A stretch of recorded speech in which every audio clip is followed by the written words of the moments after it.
हिंदू चंद्रमास आश्विन के आगमन के साथ सोमवार को पूरे देश में शारदीय नवरात्र शुरू हो गए। इस दौरान 9 दिन तक मां दुर्गा के अलग अलग रूप की पूजा की जाती है। नवरात्रि में भक्त अपने घरों में कलश स्थापना करते हैं। इसे घट स्थापना के नाम से भी जाना जाता है। सोमवार को शारदीय नवरात्रि का पहला दिन है। देश भर के मंदिरों में सुबह से ही श्रद्धालुओं का तांता लगा हुआ है। असम के गुवाहाटी में मां कामाख्या मंदिर में दर्शन के लिए भक्तों की भारी भीड़ उमड़ी। गुवाहाटी का कामाख्या मंदिर 51 शक्तिपीठों में सबसे पवित्र और सबसे पुराना माना जाता है। नीलाचल की पहाड़ियों पर स्थित ये मंदिर तांत्रिक उपासकों और हिंदुओं के लिए महत्वपूर्ण तीर्थ स्थल है। पहला दिन है, आज से पहला उत्सव है शैलपुत्री का। और क्या नाम है, आज से व्रत रहेंगे 9 दिन 10 दिन इस बार है। और माँ का पूजन पाठ और मंत्र ध्यान करते हैं। झारखंड के देवघर में भी कुछ ऐसा ही नजारा दिखा। यहाँ के प्रतिष्ठित बाबा बैद्यनाथ मंदिर में बड़ी संख्या में श्रद्धालु दर्शन करने पहुँचे। बाबा बैद्यनाथ मंदिर 51 शक्तिपीठों में से एक है। बाबा बैद्यनाथ ज्योतिर्लिंग वहीं विराजमान है जहां माता आदि शक्ति माता सती का हृदय गिरा था। यह स्थान हृदयापीठ हार्थपीठ के नाम से जाना जाता है। और चूंकि हृदय प्राण का केंद्र होता है, इसलिए माता सती की अंत्येष्टि अंतिम क्रिया भी यहीं पर हुई थी, जिसका उल्लेख शास्त्रों में मिलता है। वैद्यनाथम चिता भूमोश्च। माता सती के 51 शक्तिपीठों में से एक, और उसमें भी चिता भूमि होने के कारण यह अपने आप में नवरात्र में विशेष महत्ता रखता है। यहाँ पर नवरात्र में 10 दिन की पूजा होती है। असल में कई बार श्रद्धालु जानना चाहते हैं कि 9 दिन और 10 दिन की जो पूजा होती है, इसमें क्या अंतर है। जो घर में पाठ आदि करते हैं कलश स्थापन करके, वो 9 दिन का पाठ होता है, लेकिन जहाँ माता का पीठ हो वहाँ 10 दिवसीय पूजा होती है। शारदीय नवरात्रि के मौके पर मध्य प्रदेश के देवास में मां तुलजा भवानी चामुंडा रानी के मंदिर को मालाओं से सजाया गया है। देवी की आरती के लिए सुबह से ही भक्त मंदिर में पहुंच गए। ऐसा माना जाता है कि यहाँ देवी एक ही दिन में 3 रूप धारण करती हैं। सुबह में मां चामुंडा बच्ची का रूप, दोपहर में युवा और शाम को एक वृद्ध धारण करती हैं।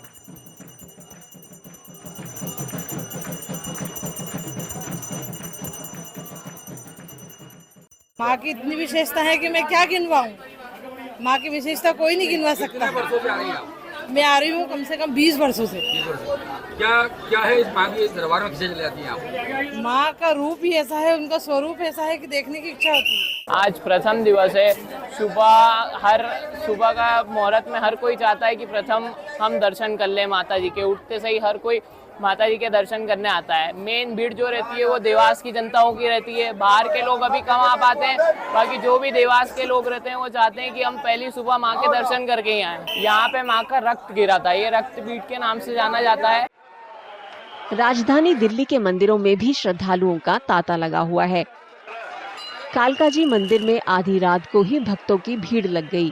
कालका मंदिर में नवरात्रि के दिन सुबह 4 बजे ब्रह्म मुहूर्त में मंगला आरती होती है और अखंड ज्योति जलती है। नवरात्र का पावन अवसर शक्ति की उपासना का विशेष पर्व है। एक और आध्यात्मिक दृष्टि से ब्रह्मांड में बनने वाले विशिष्ट योगों के कारण इस समय की गई पूजा अर्चना विशेष फलदायी होती है। वहीं जो कालका जी मंदिर के अंदर भी भक्तों का जो तांता लगा हुआ है, मध्यरात्रि से ही भक्त लोग माँ के दर्शन कर रहे हैं।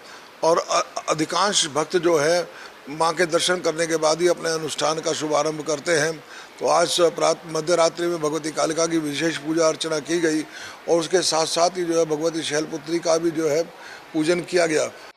मध्य प्रदेश के आगर मालवा में मां बगलामुखी मंदिर में हजारों श्रद्धालु दर्शन करने पहुंचे। जिले में इस मंदिर का विशेष महत्व है। कहा जाता है कि इस मंदिर का निर्माण पांडव काल में हुआ था और पांडवों ने अपने वनवास के दौरान यहाँ पूजा अर्चना की थी। यहाँ पर कालिका पुराण में ऐसा बताया गया है कि यह मंदिर पांडव काल मंदिर बना हुआ है। यहाँ पर पांडव ने अज्ञातवास के समय साधना की थी। माँ बगलामुखी त्रिशक्ति के रूप में यहाँ विराजमान है। एक में बगलामुखी, दाई महालक्ष्मी, बाई माँ। इस मंदिर के अंदर और बाहर चारों तरफ शमशान है। एक नाम इनका स्तंभ माँ बगलामुखी शमशान वासनी भी कहा गया है। पीछे नदी लकुंदर बह रही है। साधना करने के लिए इस स्थान शुरू से जो है साधना चल रहा है। यहाँ पर तंत्र साधना करने के लिए बड़े बड़े संत महात्मा आए। शारदीय नवरात्रि के पहले दिन शैलपुत्री की पूजा होती है। इस दिन भक्त माता को दूध घी से बने व्यंजन का भोग लगाते हैं और भजन कीर्तन करते हैं। नवरात्रि का त्योहार दशमी को समाप्त होता है, जिसे विजयादशमी या दशहरा भी कहा जाता है। ये बुराई पर अच्छाई की जीत का प्रतीक है। बस